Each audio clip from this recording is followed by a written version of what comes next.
that definitely is like the #1 item on the resume, right up at the top there. Absolutely. And then second to that, Vice President of Product Marketing and Training for seoClarity. Gotta, get the priorities. And doing an awesome job. We were having a conversation about that entire team moving remote. Very interesting changes and things going on there. And Mark is going to be telling us about why everybody is making SEO so difficult and some tricks to be able to simplify things and keep everything straight in our minds. Without further ado, Mark, the stage is yours. Thank you. Thanks very much, Frank. Thanks for having me tonight. Looking forward to this. It's good to be back in the Raleigh SEO meetup. It's kind of as you said, it was my first job. My home so many years ago when I first came here to Durham, found it very quickly and was not quite there from the beginning, but back in the pretty early days. Just saw this thing grow and appreciate your having taken it over and keeping it going, especially through all the challenges of the pandemic. So thanks for having me, and welcome to everybody that's here. As Frank said, if you don't know me, I think most people here know me. So in some instance, I am Mark Traphagen. Just a tiny bit of background before we plunge into the presentation here. I came into SEO like I came into a lot of things in my life, kind of through the back door. Took about 18 years ago, took a job in a small independent bookstore in Philadelphia that wanted to go online. And the boss said to me, you know something about this internet thing, right? I knew enough to be dangerous, but he got me an online account computer. We figured out how to build an e-commerce store for the books. We were kind of a niche bookstore. And I figured out how to make that work and how to market it. And along the way, I invented SEO. So you can all thank me.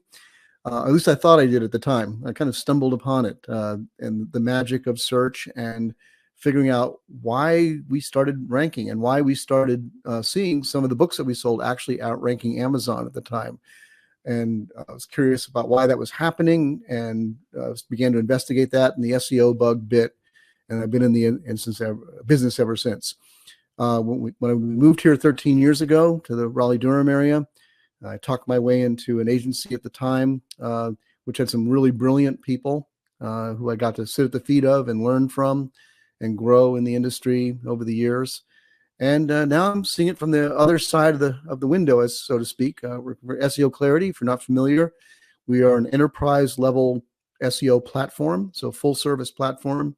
Everything from tracking the typical things like tracking ranking, analytics, keyword research, topical research, then to content optimization, and now into our latest venture, which is Clarity Automate, which is cloud SEO or edge SEO, as some call it, where we're making a huge investment in enabling enterprise companies to instantaneously make changes on their site in the cloud and not have to go through all the dev queue and everything that they usually do. So kind of speeding up SEO.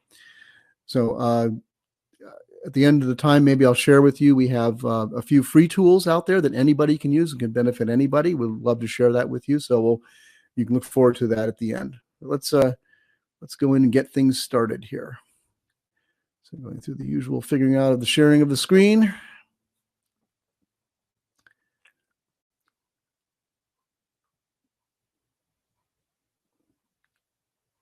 Okay, and hopefully we're in there and start that.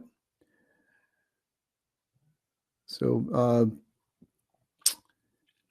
here we go. I'm going to assume everybody's seeing the scene, and Frank will let me screen, and Frank will let me know if we're not.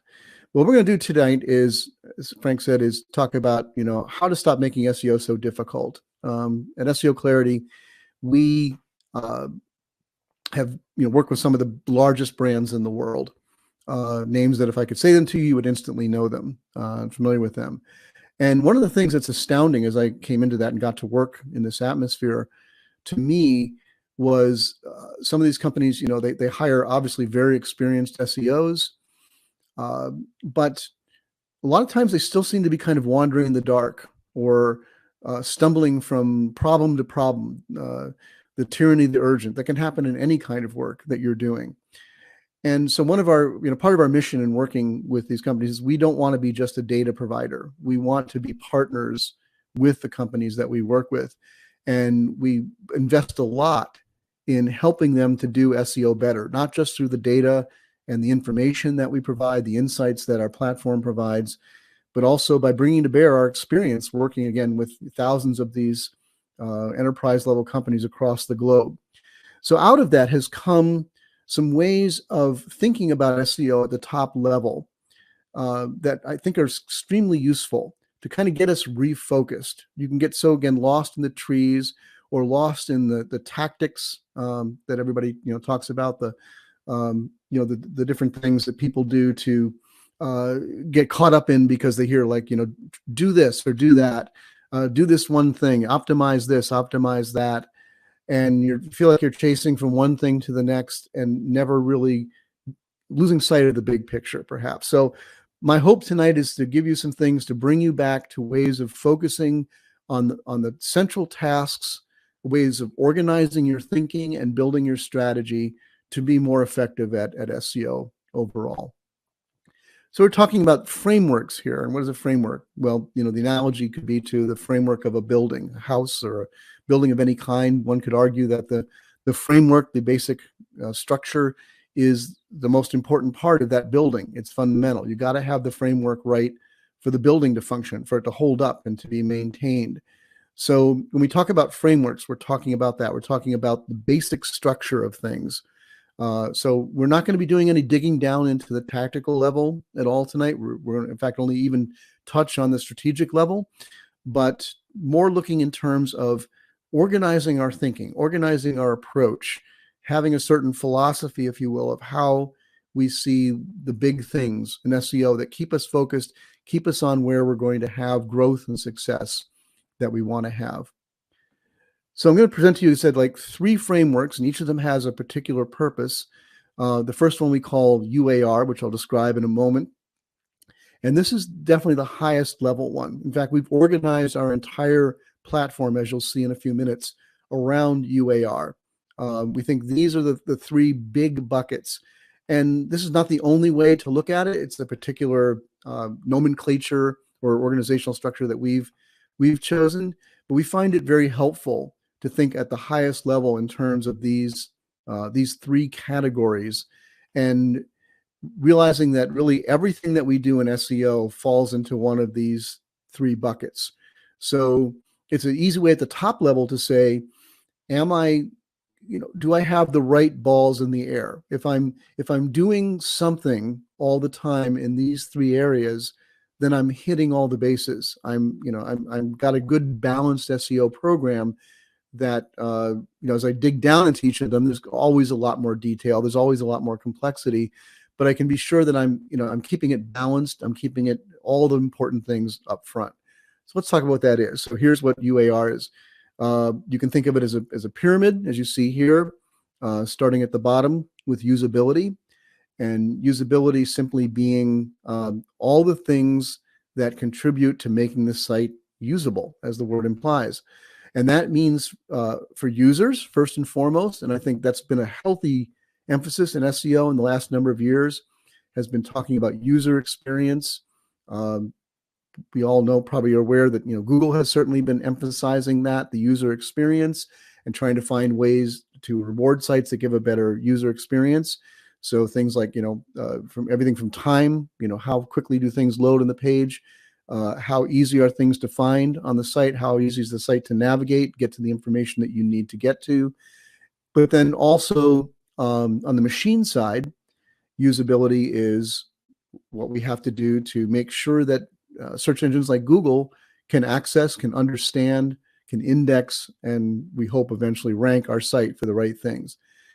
So that's fundamental. That's at the bottom of the pyramid. Then moving up to relevance. Relevance is, like it sounds again, is the part of SEO that we've maybe paid more attention to in recent years than we did in the past. As we realize that search engines like Google are getting better and better through machine learning, through AI, at learning human language, how language works, how people think, and even down to the level of things like intent. So relevance has to do with that, like how relevant is our site to our target market, to what they're looking for, to what they need to know, to what they need to look for. That's all in the area of relevance.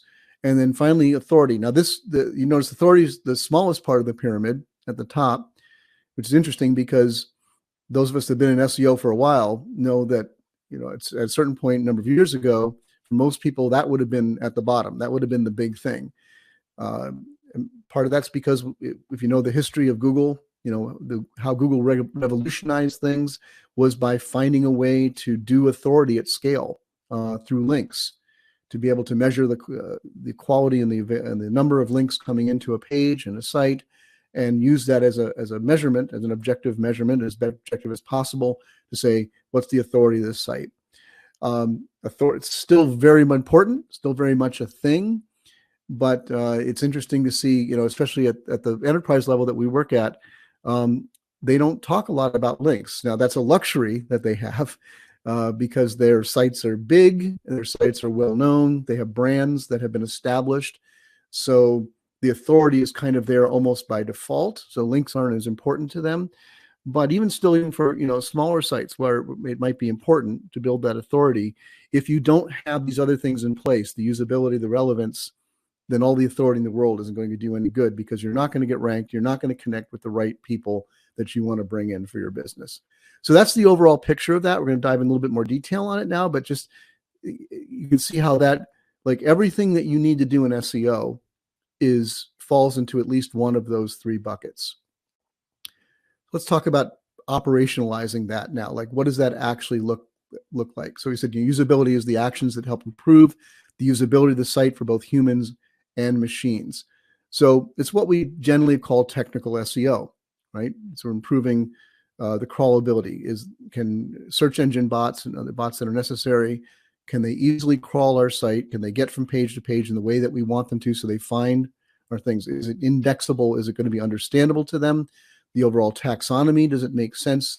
Would a person or a search engine coming in be able to describe what this site is about, what's important in it, what's of secondary and tertiary importance, and going on down? And then, as most of us are probably aware, speed has become more and more of a factor, especially with the majority of the world being still or being on the mobile net, and more of that every year. Speed is something that's very important. How well the site loads, all of those things. So those technical aspects. And then what are the activities that relates to that? Your optimization of your architecture of your site. Overall, improving indexation is something you've always got to be monitoring. How well is your site being crawled? Is it being crawled in the way you want it to be? Are the search bots getting to the pages that matter for you and for your audience? And finding and eliminating the problems that might be getting in the way of that. And we mentioned speed improvements, becoming more and more important. Something that, Google announced with great flourish in the last few years, that it's something that they were going to actually pay attention to and measure and perhaps reward in search.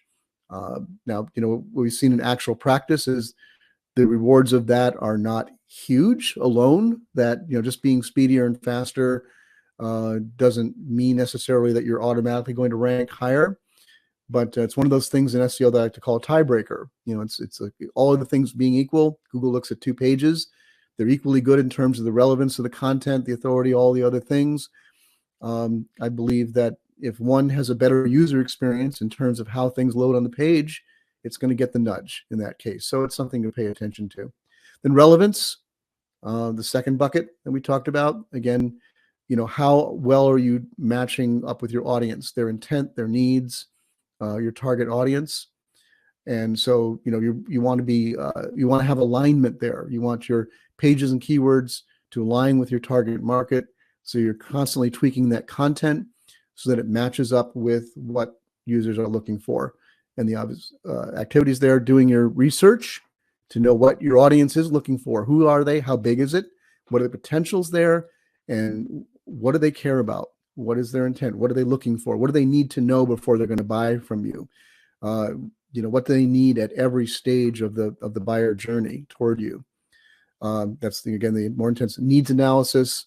Content mapping, which is making sure once you've established that, what you want to rank for, what your audience is going to be looking for. Do you have the content for that? And can you describe for every piece of content you have, not only what keywords does it map to, but what segment of the audience, what part of the buyer journey, what intent does that page fulfill? And then once you have that content, continually optimizing it for it to perform better. So again, remember what we're doing here. Just want to keep bringing us back to, we're building this framework. We're not digging into each of these has its own intricacies and tactics and many tasks that you would carry out. But our concern tonight, what we're trying to get is that mindset, that framework, that these are the key things that we want to be making sure that we're touching on all the time. If you're thinking usability, relevance, and authority, and you're doing something in all of those areas and, circling around to them all the time, then you've got a good, healthy SEO program. So again, authority is, all the actions that highlight and promote our content as authoritative, unique, useful, valuable for the end users, something that the search engine wants to show them and it feels is worthy to be shown. And the things that are obvious, having good links coming in to your site. Internal linking is something that's getting more attention, which I'm glad about in recent years, the value of that, because it's something that, again, the search engines use to understand your site and what matters and how things connect together. And I mentioned social shares here. I absolutely do not believe that they're a ranking factor in search engines, but they have a lot to do. They can have a lot to do with your overall program of building your brand, of making awareness, of building that awareness and that need out there that search engines can drive you to. There are hints out there, things that over the years that spokespeople for Google have said that there may be some ways in which they do use social or have in the past, in terms of maybe discovering links, discovering new pages on the web, even maybe discovering new brands, and maybe even to some extent getting a feel for what brands people are talking about and what matters. Now, those are all things that I heard in conversations with people at Google, but I will say that it was years ago. So I don't know if that's the case or is big, but something just mentioned in the overall structure here. And this is the only time I'll take you into and mention something in our platform, but just to show you that we really walk the walk on this. This is our actionable insights feature in our platform. It's one of the main places that people go now, and a lot of SEOs that work with us start their day here. And you can see at the top there, it's organized around those three areas. So usability, improve relevance, improve authority. And Actionable Insights simply is an automated way of going in. Most of our clients connect us to their analytics, connect us to their Google Search Console, things like that. So do their crawls through us, so we can crawl their sites. We know what's going on there, and we can pick out for them where we see issues or opportunities in these three areas, and then prioritize them down so they can be assigned as tasks to get done. So our best operating clients, our most successful clients, we've trained them in this framework, and they actually start there and work from it in our platform. So just to show you that we actually apply this. It's not just something that we talk about. So that's the first framework, the UAR. Not a lot more to say about that. Just a way of organizing your thinking is say, am I covering all the big bases, the big buckets that I need to be doing? Let's move a step down now and a little bit more into the details. But this is one of our frameworks we call BOBS, which is obviously an acronym that you'll learn in a moment. And we found BOBS to be a very good methodology or framework for starting out. So those of you that might be still getting started in SEO or getting started with a new site, one of the daunting tasks is saying, like, what are the terms that we want to rank for? And not only the terms that we want to rank for, but what are the ones that we should be thinking about in different ways to get towards beginning to have a strategy of what we want to rank for. So BOBS is our way of saying the first step toward that. It's creating a keyword portfolio. It's one of the first things that we do with a new client coming in. Even if they come in, and a lot of them do, with some set of keywords that they import into our platform that they're getting going. We still walk them through this because a lot of them have never gone through the exercise. Again, even at some of the biggest companies in the world have never gone through the exercise of strategically thinking about what keywords should we be looking at and for what different reasons. So let me show you the Bob's framework here. This is what it stands for. So we have benchmark keywords, optimization keywords, building keywords, and then what we call special projects. So you can see the big definitions here. That the benchmark keywords, I'll just say this very quickly because we're going to go into more detail on it in a moment, but these are the non-brand keywords that drive traffic. These are the keywords that right now, if you're not a totally brand new site, if you've been at least around for a little while, the keywords that are already working for you, actually bringing traffic in to your site. And I say non-brand because you should be ranking for your brand almost automatically. If you're not ranking for your brand, at least there's something bigger that's wrong that you've got to work on. And then optimize the keywords that are within striking distance that aren't yet driving a lot or maybe any traffic at all, but they're in the game. They're on the lower part of the first page or on the second page. They're in striking distance to really being money for you. Those are important to know, because those are the ones you want to optimize on, as the name says, optimizing those to hopefully move them up into the money positions.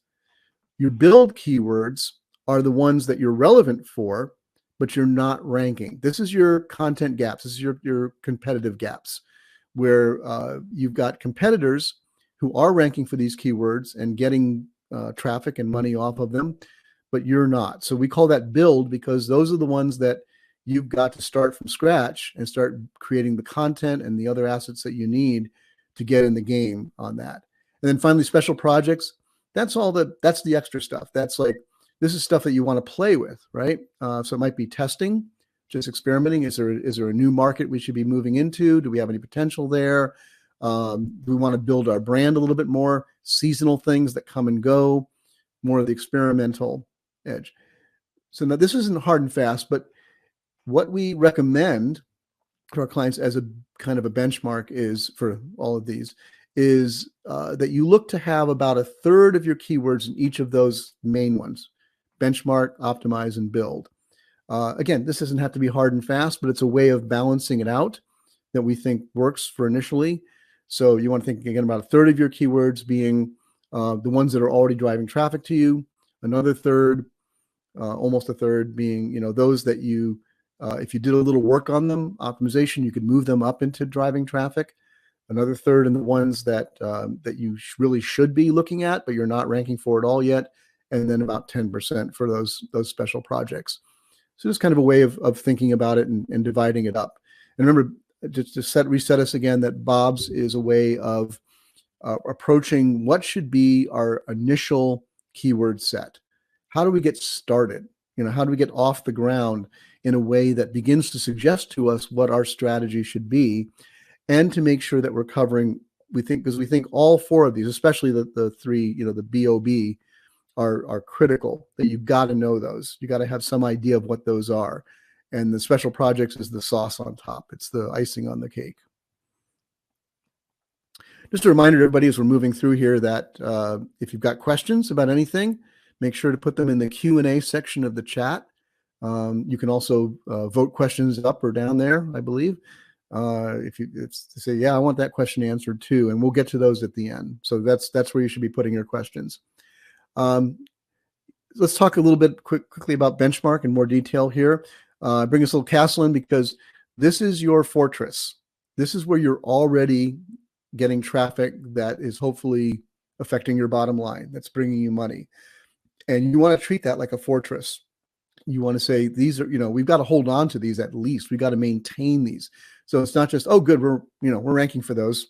We don't need to think about those on to optimization and building.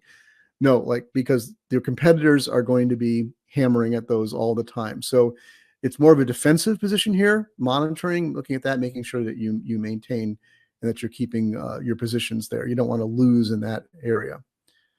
Then moving on to optimize, those are within striking distance. We, just as a kind of way of convenience, we tend to talk about that at SEO Clarity in positions, ranking positions 2 through about 20. We consider the optimized positions. Most of the traffic is going to come from keywords in the top 3 positions. The vast majority of it, as you've probably seen, we released a very advanced study on click-through rate by position last year. We think the biggest and best that's been put out on that, and I can get links out to you on that if you want to see that. But it hockey sticks pretty quickly down once you leave the top 3 positions. So these are the keywords again below that, positions 4 through 20, where you're probably getting some traffic from those, at least if they're on the first page, but not much. And if a little, maybe in some cases with a little bit of effort, a little bit of improvement on the pages that are ranking for those keywords, you could move those up and get those into that benchmark position where they're driving more traffic. And down to build. And this is, again, as I said, what people call either content gaps or competitive gaps, really the same thing. It's doing a more in-depth analysis and saying, what are the things that our competitors, the people who are in the same market space, are ranking for and that are probably driving them traffic that we're not? Because those are your opportunities. Those are areas where you're thinking about, well, if they're in the same business as we are, and they're getting traffic from that, maybe that's something that we should be getting traffic from and that would be profitable for us. So we should be aware of that and looking at that and have a set of keywords that we're tracking regularly and saying, what's our strategy to get in the game on that? And we're not in the game. So either we don't have the right content, the right pages for that, or our pages need to be optimized, or we don't have any pages at all. Maybe we need to start building in that area. So that's why we call this build. And then finally, as we mentioned, the special projects. This is everything else that you'd want to do on top of that. When you've got a good program going where you know that every month, month in, month out, you're monitoring and defending your benchmark keywords, that you are doing things to optimize and try to move up your keywords that are in striking distance, that are just lower down on page 1, maybe some on page 2, that you could potentially move up into where they really start producing traffic. You've got a handle on your build keywords, and you've got a strategy to begin to encroach in that area on your competition, begin to say, yeah, we want to claim a stake in those areas too. Then beyond that, once you got that going, it's really nice to have the ability and the luxury to be able to work on some of these special things, to do some experimenting, do some testing, get into areas that are a little bit more limited maybe, but could be profitable for you in that. So this is just a way of kind of balancing out your thinking overall when you're thinking about your keywords, what we want to rank for. Okay, now let's take it. We're going to take it on the third framework. We're going to take it even a little bit more deeper, because we're going to go now from, we talked about the overall framework, the UAR, usability, authority, relevance, knowing like all the big buckets of SEO, make sure that we're covering all of those on a regular basis. The BOBS helps us get started and know where we are in the landscape, so that we begin to have a plan and we begin to know that we're doing, we're building at the same time that we're defending, all of these kind of things. What we call DIGR here, DIGR, is now going to move us more into real strategy.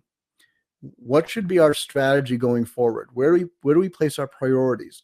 How do we actually carry this out on a day-to-day basis? So let's dig into DIGR. I don't know what that is. So we can think about in SEO that there's a keyword universe, and the universe is all the keywords that are out there that rank, billions upon billions of keywords, that things that people search for. That's the universe that we live in, right? But the universe is not everything that we should be concerned about. Within that universe, there's a subset of keywords that are relevant to our site, to our business, and it's smaller than that universe. Obviously, this is not to scale. Very few businesses would have a relevant keyword that's big, a part of the overall search universe. But just the idea here that you need to know what is that subset that matters to us. So not every keyword does. What are the ones that matter to us? And within that relevant group, then there's the ones that we're ranking for, as we said. And in the vast majority of cases, you're not ranking for all of the things that you're relevant for. And then finally, a much smaller set that's actually now driving traffic to our site. So you can see how this kind of mirrors Bob's in reverse in a way. But remember, Bob's is for kind of establishing your initial baseline, your initial idea of what are the keywords that we should be looking at and tracking on a regular basis. I'm going to show you now how DIGR is actually taking that into the strategic realm. So the eventual goal is that we want to expand out our keywords so that the ultimate goal would be to be ranking for and driving traffic from everything you're relevant for. Now that's the heavenly goal. Nobody ever reaches that for real, but it is the goal. It's where we're heading toward. We want a bigger and bigger piece of that pie. Everything that's legitimately in the relevant universe of your keywords is something that you deserve to rank for, something you should be ranking for. So why not go for it? That's the eventual goal. So how do we do that? Here's where DIGR comes in.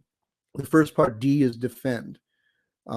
So the keywords that are driving traffic, and this again is kind of overlap with Bob's, with the benchmark keywords. We want to defend those. We want to make sure that we don't lose out on those. You have to pay attention to those every day because they're making you money right now. And you can guarantee if your competition is awake at all, they are doing their research and they're aware that you're doing well in those areas, and they want to be there, and they're going to be doing what they can to encroach on that. So when you start seeing something slide out of that, the driving traffic keywords, generally, like we said, like you can think of that very simply as positions 1 through 3, things that are ranking 1 through 3. You want to be checking out why. What's going on? Has the competition changed? Something new? Has Google changed something? Have they changed an algorithm? These are the questions that you start asking. And what can we do to make sure we stay there and keep that back? Then the ranking keywords. Now notice we're getting into action words here. We're getting from just like Bob's is like categorizing your keywords. Now we're moving to what are the actions that we do. So for those that are ranking but not yet driving traffic, we want to improve those. We want to improve our visibility there, our share of clicks for the ranking keywords by simply optimizing those to move on up. It's what most people think of, if they had a simplistic view of like what is the job of SEO, it's to get things to rank higher, right? But this is focusing on the things that have a chance at that. We're in the game. We're ranking. Google is indexing us for us and displaying us for that. We come up somewhere in the search engine. Hopefully we come up at least fairly high, but our actions, we want to improve those. And then as far as everything that's relevant, we want to grow that. We want visibility to new keywords, things that we're not ranking for yet, but we should be. And that's obviously the action there is to grow into those. And then finally, there's also always going to be a set of keywords that we need to recoup. Because despite your best efforts, despite whatever you're doing, things shift. As we said, competitive situations shift, as well as Google's way of ranking things shifts. And so all the time, you're going to have keywords that we're ranking that fall out of ranking positions. And you need to, be every once in a while looking at those and saying, like, we really didn't want to lose that. What can we do to get that back? So again, defend, improve, grow, and recruit. You can think of these as the 4 active things that you are doing in terms of trying to grow your visibility in search, your overall presence, and your share of the market of people who are looking for things in search. So let's dig just a little bit more deeply, and I can show you here how we present this. We do this analysis for our clients. We teach this to them, but we also do it. Our client success managers actively do this for their clients and define each of these.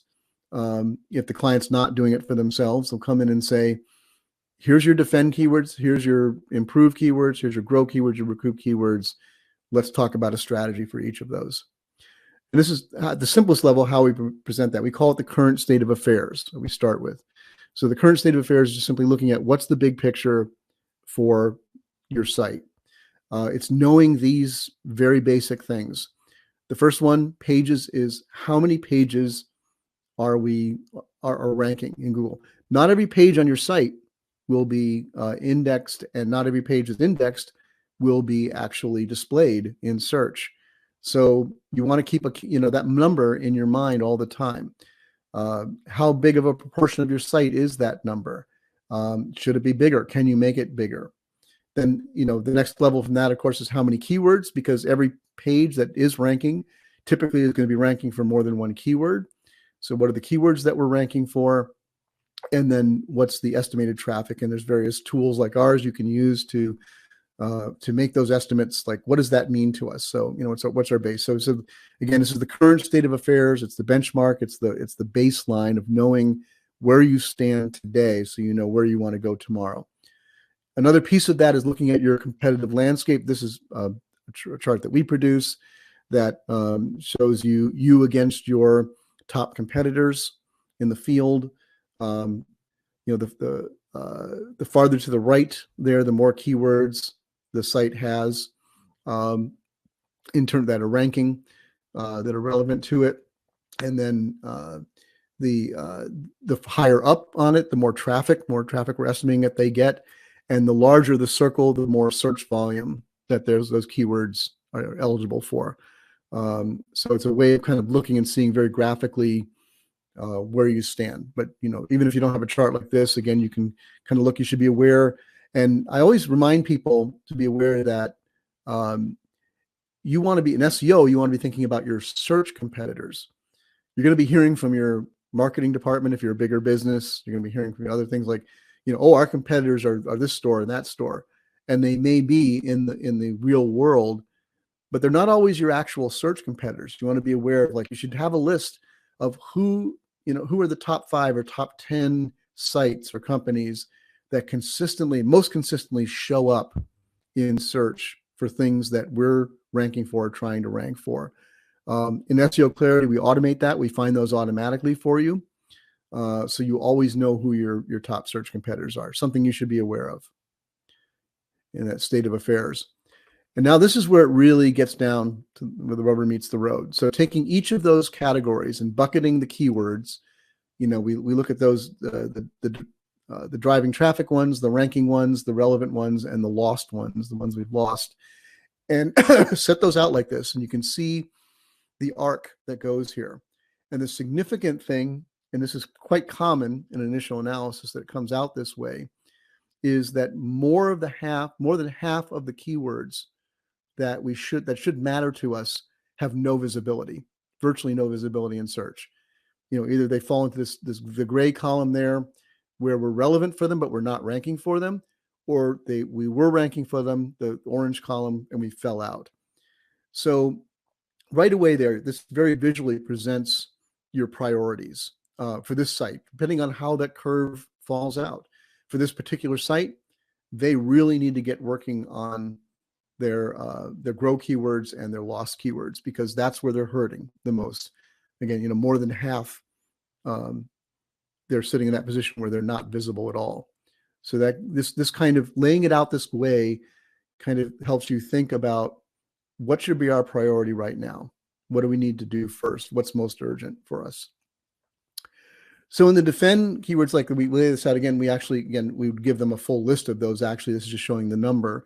So for this rather small site, we've said there's 131 keywords that are actually driving any significant traffic to you right now.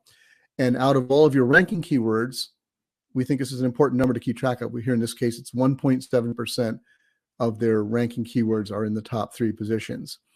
So less than 2% of all the keywords they rank for are driving probably 97% of their traffic to their site.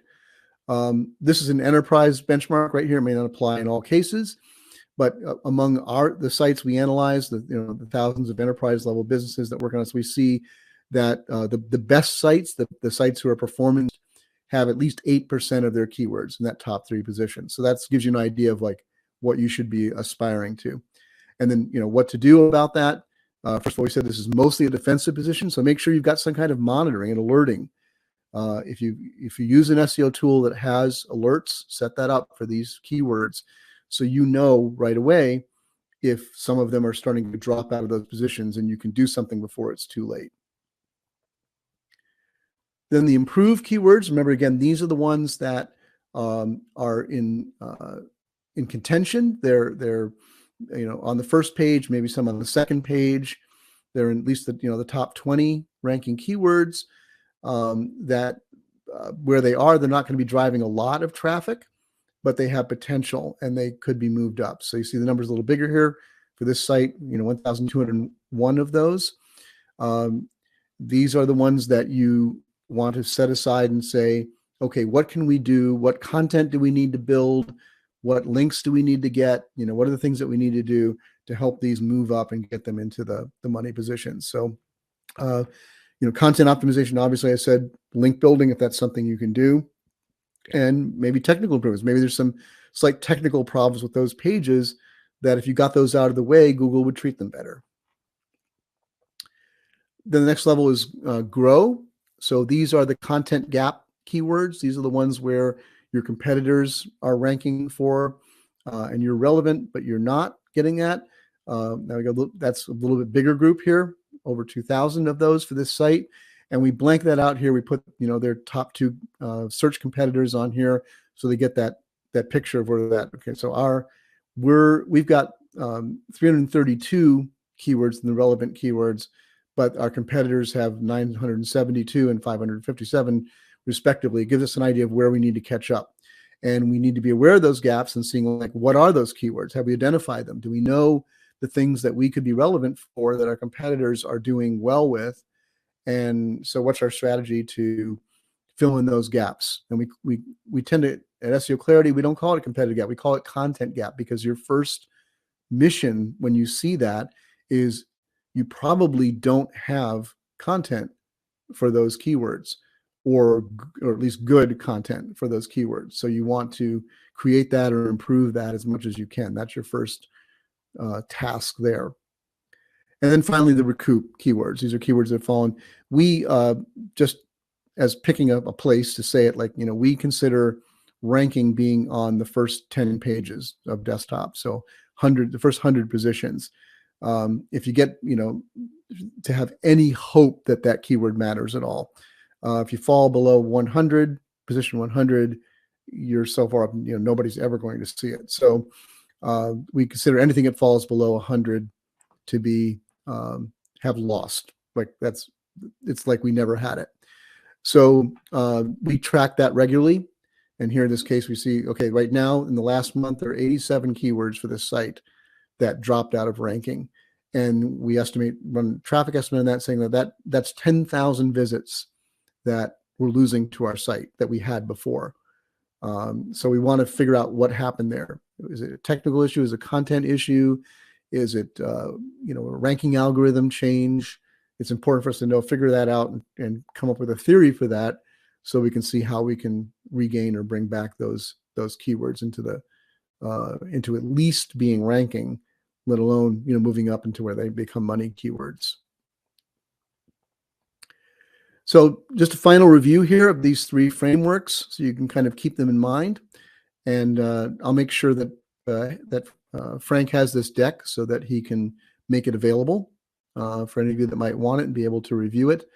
The first, starting at the highest level, that UAR framework, that thing that keeps us on track of thinking, these are the big tasks. These are the big buckets that we need to be hitting on a regular basis.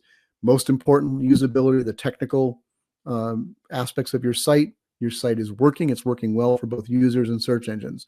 Then after that, relevance. Do we have the pages we need on our site to be relevant for not only the keywords, but the user needs, the user intents, for all the aspects, all the parts of the journey? Do we have something there that people are going to find us again and again? We're going to be in their site and in their mind when they're heading toward making a buying decision. And finally, that authority that we need, because it's the bottom line arbitrator for Google of what should rank, what should be in front of something else. So keeping those big 3 in mind. And then we moved into Bob's, which is a way of getting started and seeing, like, where are we at now, and what keywords should matter to us. What are the ones, if we're using an SEO platform or an SEO tool, what are the keywords we want to have in that tool that we're tracking? But not just tracking just any keywords, but then then categorizing them, tagging them, so we know where they fall. You know, the benchmark keywords that are the keywords that are driving traffic to the site, basically the ones in the top 3 or so positions. You know, that we know what those are, so we can defend them, make sure we keep them there. The optimized keywords being the ones that are in striking distance, the ones that with some work on them, technically or content wise, and maybe built some link building, we can move those up into the money positions where they're going to drive traffic for us. The build keywords, that's the competitive side. What are the things that knowing the keywords that our competitors are ranking for that we're not, so we have a focus on that. And then always, you know, the special projects on the side, the things that add icing to the cake, help us to grow in areas that are important for us but are not maybe as critical as these other 3 areas. And then lastly, we move that into the strategy area and saying with DIGR, DIGR, saying this is where we now turn to action. So with those keywords that are driving traffic, what's our strategy? What is our strategy to defend those, to keep those where they keep on making money for us?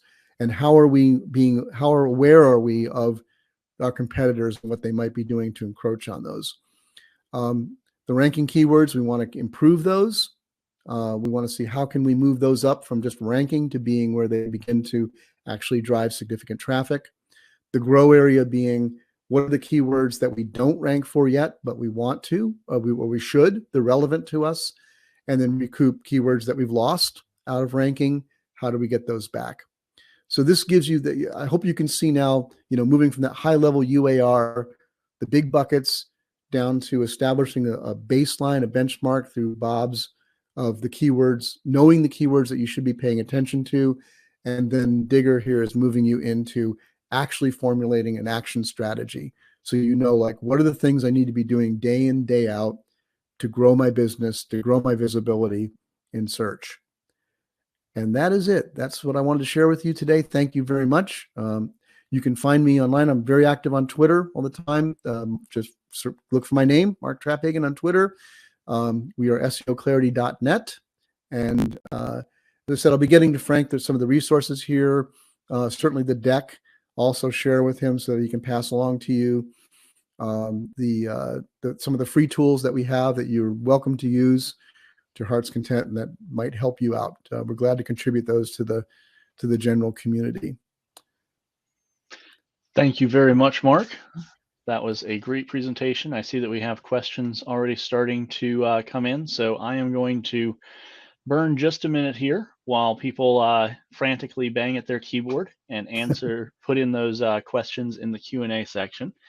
And also, since we are streaming live to Facebook, Twitter, and YouTube, this will give anybody that is watching live an opportunity to fire up Twitter and tweet their questions at SEO Meetup. I'll be looking for those questions there as well. And yeah, give you a moment to grab a drink and get ready for the onslaught of questions that we have for you. The first one I am going to pull up on stage here is one from myself, and I saw that Patrick also sent me a message about this. Okay. Why do your slides say confidential at the bottom? And should we be seeing this? Yeah, I forgot to swear you all into secrecy, but by viewing this presentation, legally you are bound now to you know, legal departments. Everything. That's just our standard slide template. Don't fret. Don't be worried. You haven't been exposed to something you weren't supposed to see. I vetted all these slides very carefully. No actual websites were harmed in the production of this site. You're all good. Yeah. All right, very good. Because okay, I hope that's the hardest question of the night. Yeah. The cat's out of the bag because we're live on 3 different social media platforms. So, all right. With that one addressed, let's scroll to the top of the list here and see the ones that actually have some upvotes. I'm going to skip myself because I don't want to dominate the conversation, but let's show this question on stage. All right, this one comes in from Janice, and she's asking, can you share some things you would look at and do for top keywords that drop? That's a great question. Yeah, so you're in a triage situation there. If you're familiar with the concept of triage, it's what medics do on a battlefield or in a disaster, somewhere where there's a lot of casualties and injuries. In that situation, those first responder people are trained to come in and assess everybody, right? Because not everybody can be treated the same. They got to get the worst cases first. They have to know what's going on. So when you have significant or important keywords that begin to lose position, that begin to fall out of ranking or fall out of the money positions, you need to have a triage process that you walk through and say, why is that happening? And you should have a checklist. And again, if I remember, if Frank will remind me, Frank, and I keep saying it, we'll send these resources. Is there a way for you to keep track of who's been here or get that? Maybe you can tweet it out. So for those resources, so that way everybody knows where I put them to make it as easy as possible on me, there is a chat section on Meetup. And so for this event, within that chat section for the event, I post the links there.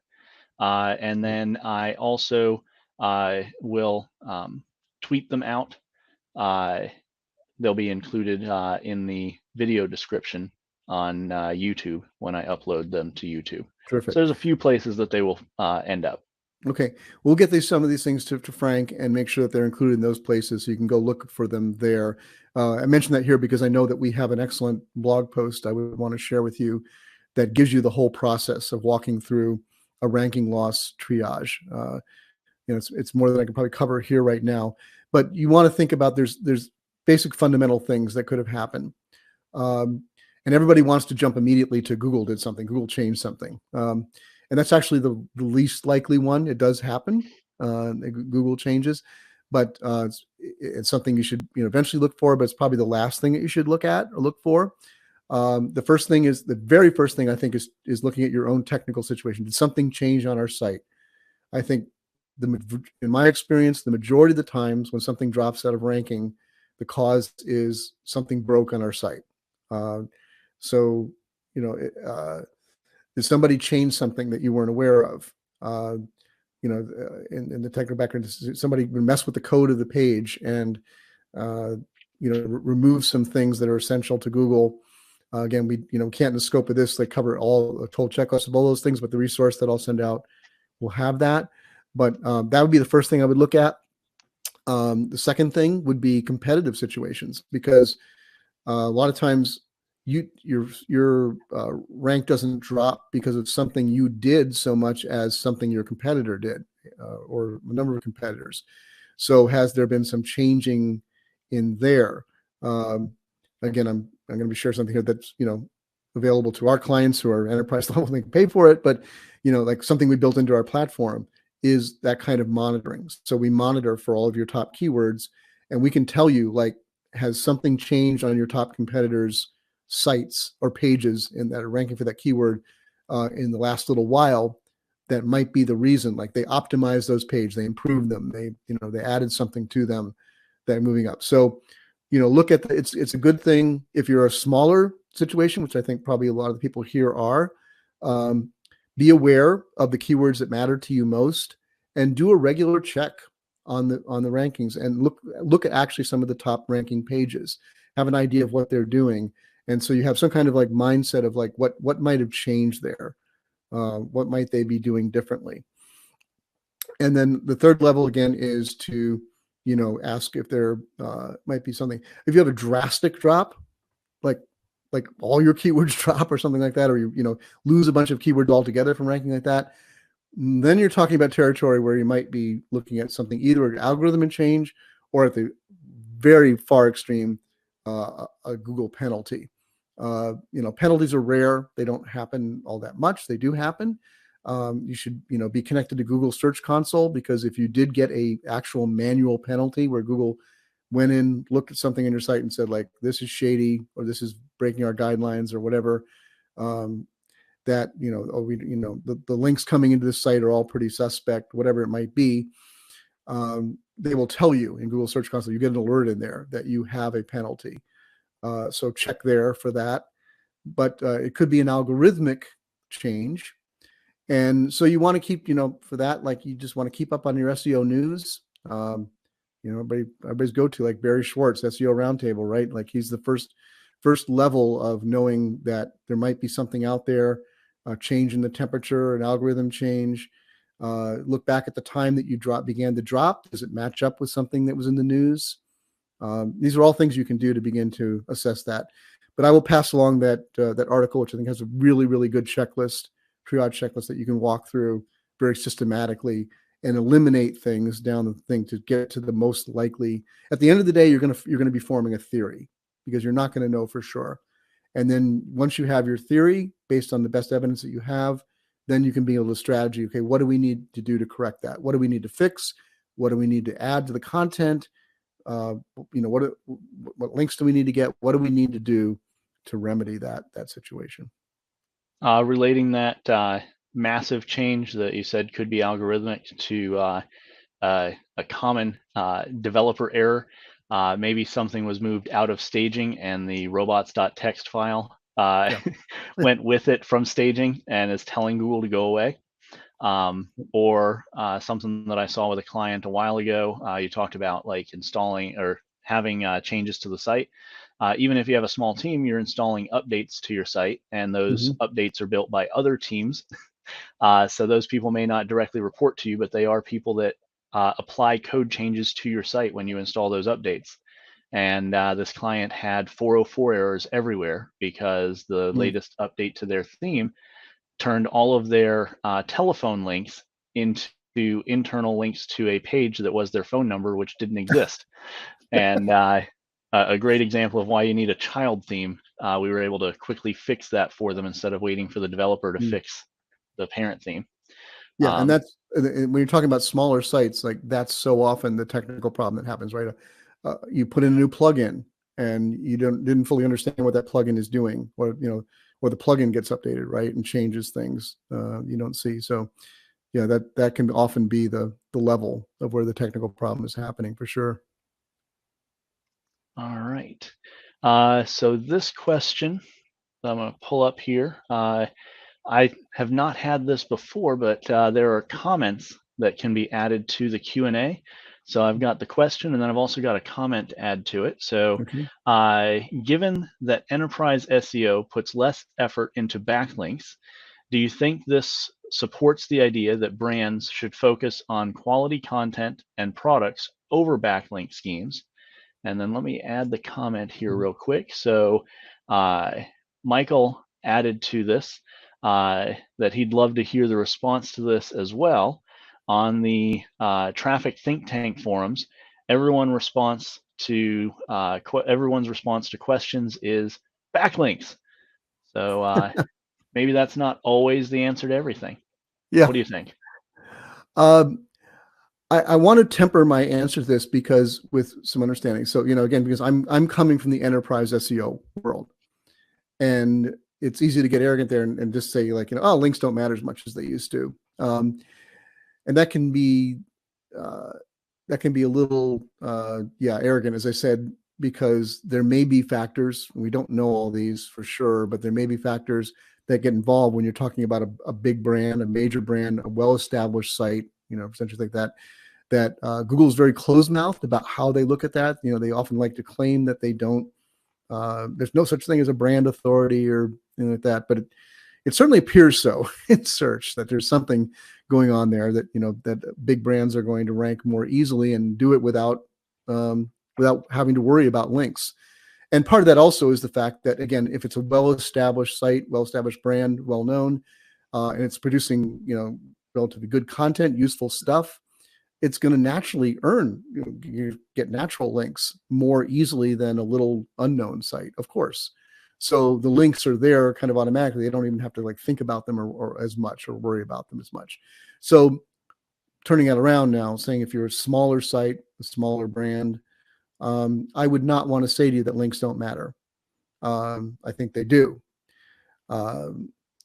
It's a proportion of time that you spend, though, because if you've done it, link building is incredibly hard work, and it gets harder every year, I think, from what I hear from people that do it. And sites are more wary of it. They're more aware of it. They're more kind of shielded against those outreaches and appeals that are part of link building. So it's frankly, it's getting a harder thing to do. And at some point you have to say, what's the return on investment for that? I might, like, if I made a big breakthrough and I got some really great links, yeah, it's probably going to boost my site up or boost some of my pages up. But in terms of other things I could be doing, I think, so more and more I do emphasize that things like, building better content, building a more useful site, building a better site experience really do matter. And they're important even for smaller sites. Google is, links still matter in Google, absolutely. But with every passing year, Google's getting better and better at saying what we really want to rank is not just something that has the most links. That's easy. We want to be able to, at a machine scalable level, assess what really is the most useful page on the internet for this particular query. And if we find that, at the end of the day, it doesn't really matter how many links it has. If it's the most useful answer, we're going to put it out there. So I am one who pushes back on that everything's backlinks. And I think, especially when you look in terms of the effort for the return, I think you're going to get more long-term out of your site by investing in building really good content and the best possible experience on your site for both users and search engines. You can disagree because that's just my opinion. Yep, that's what the search results page is for. You can disagree and battle it out there. All right, this one also has a what's a good one? Yeah. So Michael asked, depending on the person you ask, you can hear advice that you should focus on the positions 4 through 10 or 4 through 20. Why this disparity? Yeah. Well, because I'm right and they're wrong. Next question. Obviously, this is an arbitrary number, and it doesn't even. Let's talk about position 4, right? Yes, overall there's a drop between positions 3 and 4 generally, right? Most cases, not only is every business different, every site is different. You could dig down to the level of every single query is going to have a different CTR curve to it. So when you're looking at these things of CTR, click-through rate, how it drops off from position 1 sharply down through position 3 and begins to kind of level off through 4 through 10, that's an average across everything. It's going to vary by all those things. But generally, we do see across at least larger sites that get a lot of traffic, that the vast majority of the traffic comes from the first 3 positions. It drops off so immensely after that in most cases that it's pretty safe to say the cutoff should be around 4 when you're talking about money keywords versus keywords that are in position but not really driving traffic. The other end of it, the 10 to 20, that's really arbitrary. And it depends on what you want to focus on. I mean, obviously, for first priorities and you're getting started, and if you have limited time to invest in SEO, the most important ones are going to be those 4 through 10. Those are the ones that, if you got something onto page 1, that is huge. That's 90% of the battle, getting to page 1. Now you want to go the extra 10%, work to see if you can move that up. Those are going to be the ones. They're also going to be the ones that are the most challenging, of course, because once you get on page 1, that's where the competition is the heaviest. But you want to concentrate there.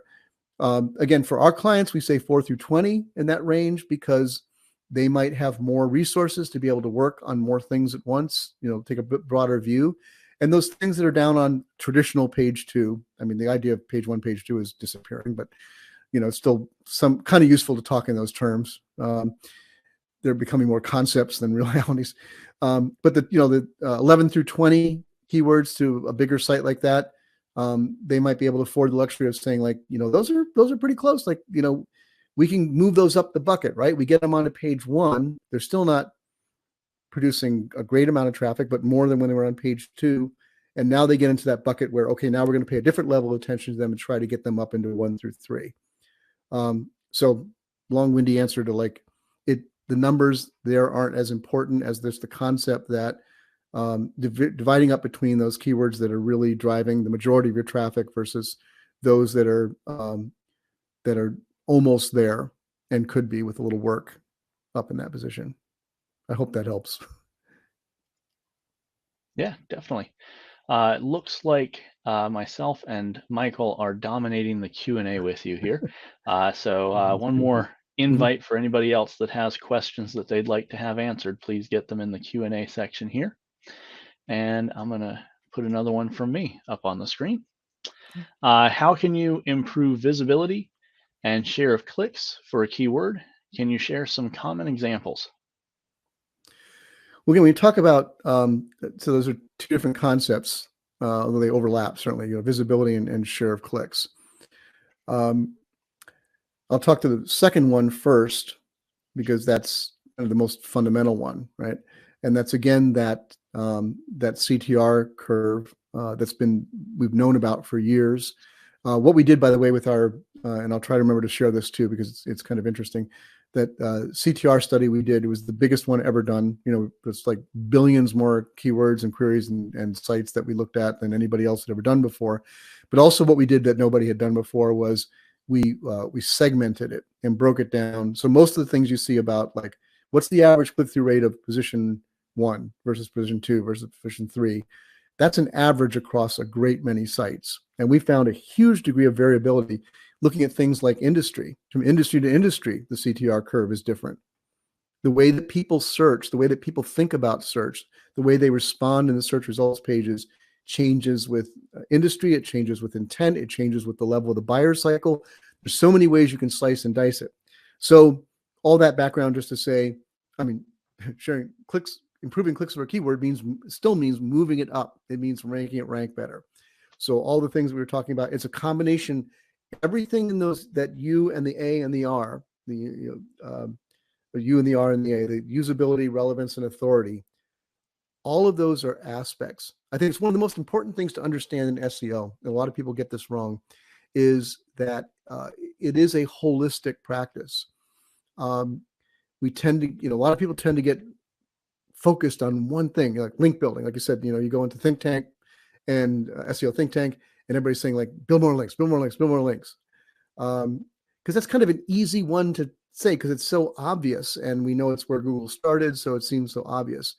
But the best SEO that's being done is keeping that balance of everything working together to help pages and keywords rank better, move up. So that's clicks. That's simple.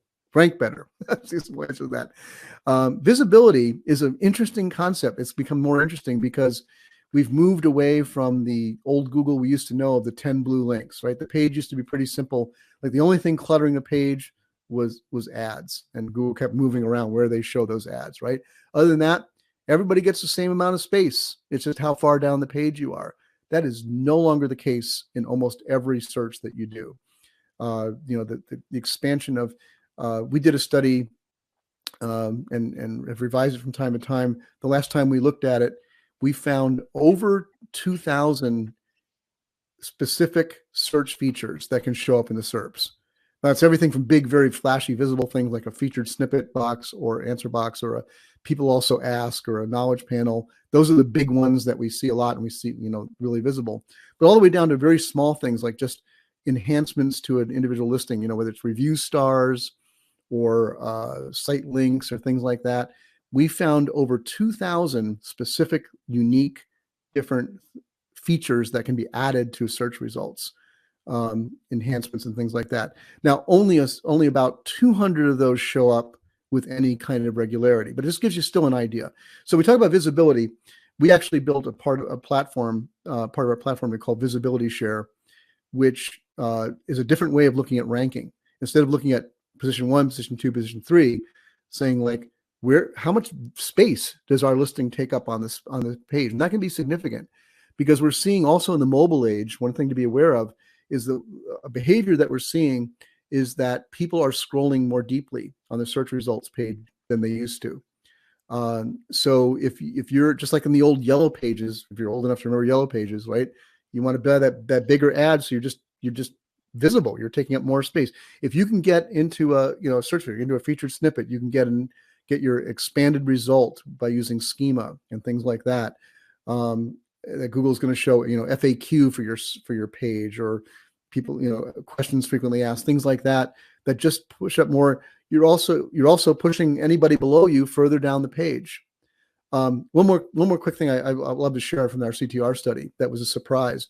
We found in many cases, not in all, but in many cases within certain industries and queries and things like this, that a surprise that nobody had seen before, that on mobile results in particular, there's often a small upswing onto page 2, like keywords 11 through 12, 13, sometimes 14, come back up to the level of like where 6, 7, 8 are on page 1. And nobody had seen that before. It's really interesting. It's just this little evidence that people are scrolling more deeply. So, you want to be thinking about, how can I improve my results so that I'm not only ranking higher, but I'm getting more space on the page. My listing stands out and catches eyes.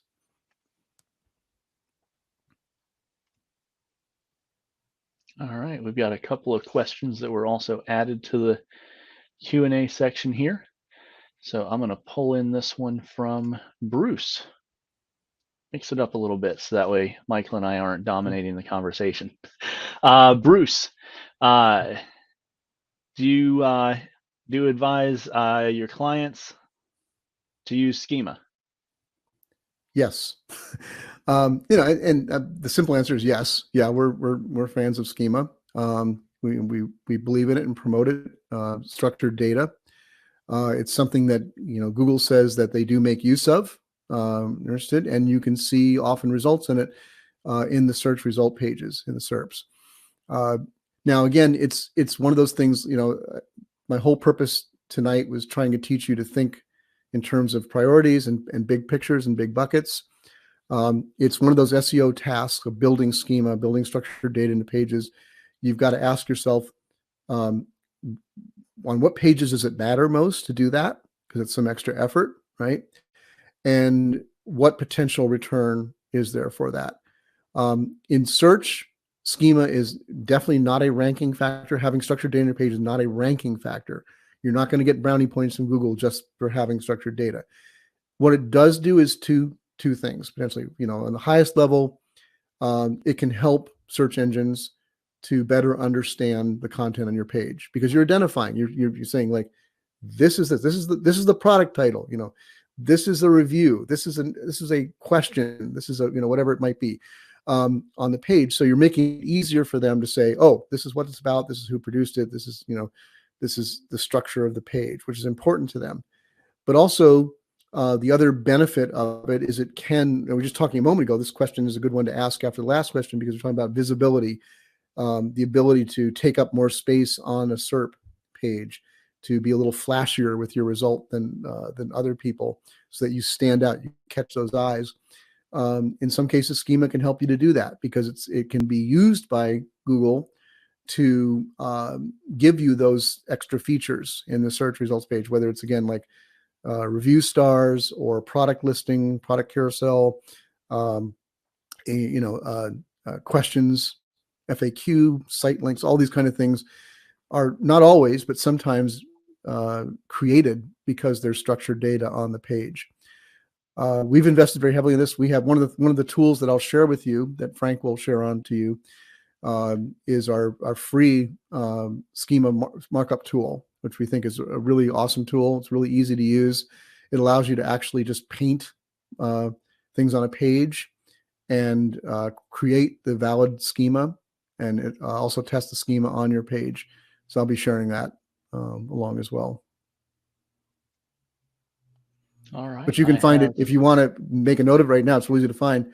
We're schema.dev, not .org. That's where the schema, list. That's the nonprofit where the schema's codes are listed. But SCHEMA, schema.dev, you'll find that free tool there. All right. And I've got 2 more questions for you, unless somebody slips one in at the last minute here. So this one is also from Michael. Other than constantly chasing the recommendations of what someone says you should focus on, for example, focus on backlinks or focus on writing the longest, most thorough piece of content, etc. What other common things do you see people getting distracted by? Okay. So yeah, you're talking about these in terms of like focusing just on that. I understand what you're saying here. It's like not, backlinks are important, having the best content. And I just want to talk for just a second here about there's been this kind of, I think, misunderstanding or even promoted by some SEOs of that the best content has to be longer. There's not necessarily brownie points for having the longest piece of content. That's not what wins the game. Again, it's, my mantra is always like any piece of content should be exactly long enough to cover the topic thoroughly and well, and to give the user what they're likely to be looking for. Just adding more words to a page is not optimizing a page. And I don't think you were meaning that here, but it is the kind of tactic, right? Again, I think in general, the answer to this is like, be wary of anything that's sold to you or told to you that like, this is the magic bullet. This is like, just do this one thing, and you're going to be fine. You're going to do well in SEO. Always keep that holistic, again, it's why I did this presentation tonight. If you took nothing else away, if the Bob's analysis and the DIGR analysis are too much for you, too complicated like that, if you got nothing else than thinking of usability, relevance, and authority, and keeping those in their proper proportions, I think you're doing it. Anything that steps into that and says, but brings out a tactic and says, this is the pill, this is the magic bullet, you should be suspicious of. It doesn't mean that's not a good thing to do necessarily. But if you make that your central thing, if you spend too much of your time in that one thing, it's going to be. So I'd rather than try to come up with a list of things, because there's all kinds of things that people say, matter for SEO, or this little tactic you should do, or this is the secret sauce. I'd rather give you the mindset of that, being a good critical thinker and thinking like, if somebody says this one thing, you should be immediately suspicious of that.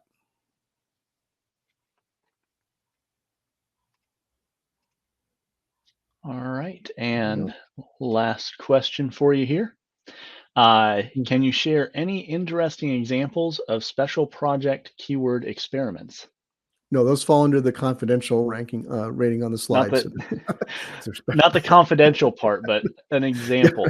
Yeah, like not the keyword. Had to get that confidentiality in there somewhere. Yeah, so I think the biggest example of that and the most useful is testing. Even the biggest companies in the world don't do enough SEO testing because there's so many other things to do, as you saw, right? There's enough to more than occupy their days. And yet testing can be one of the most valuable things that you can do. It's hard because, to do it correctly, you need to understand some science. You need to do a little homework and understand how to set up a valid test, what makes a test valid, how much confidence to have in the results of a test.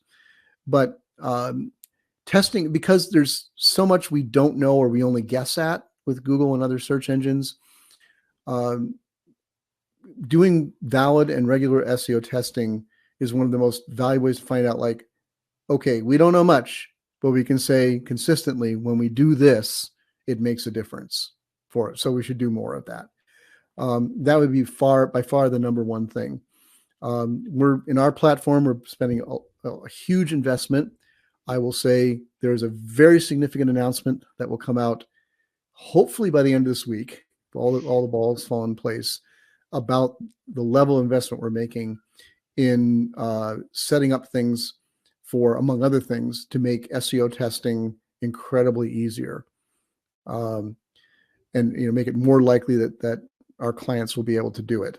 But that'd be the other one. So other things like mentioned, like messing around with your brand keywords, like that's a thing you can afford in most cases take for granted, because again, unless you're really doing something bad, you should at least be ranking for your brand name. And by brand keywords, we don't just mean your brand name, your like the name of your store, your company, but also unique. If you have unique products on your site, unique trademarks, things like that, you should be ranking for those. But is there something more you can do with them? Is there something more creative you can do around those to enhance that brand position and the value of it in the marketplace? Is there special content that you can produce that would be, that would make your brand stand out for certain things? Those would be, some examples of the kind of things that fall in the special project bucket that, that our clients have indulged in or do. But it could also be something like taking a more technical deep dive, like your site's working well and you don't have a ton of technical problems, but there's always something to dig in deeper on and improve. Implementing schema and doing testing of schema would be another thing that would fall kind of in that special project bucket. It's not an essential thing in most cases, but if you've got the time and ability to do it, it can yield some really nice results. Great questions. Right. Thank you. That wraps up the questions that people were willing to ask here on the live stream portion. We're going to head back out to the tables, and I'm sure that people will be peppering you with questions around there. Just a reminder to everyone that's on the live event, when we're at the tables there, we're able to spread out. We've got enough folks that are on the call that we may need to occupy more than one table to break the conversation into pieces. Thank you very much, Mark. Sure. So is this the part where we get the pizza? Does that happen now? Or? The pizza already arrived in your email. Oh, good. Okay, I'll check that out. You just have to print it out. Awesome. All right. Thank you very much. Thank you.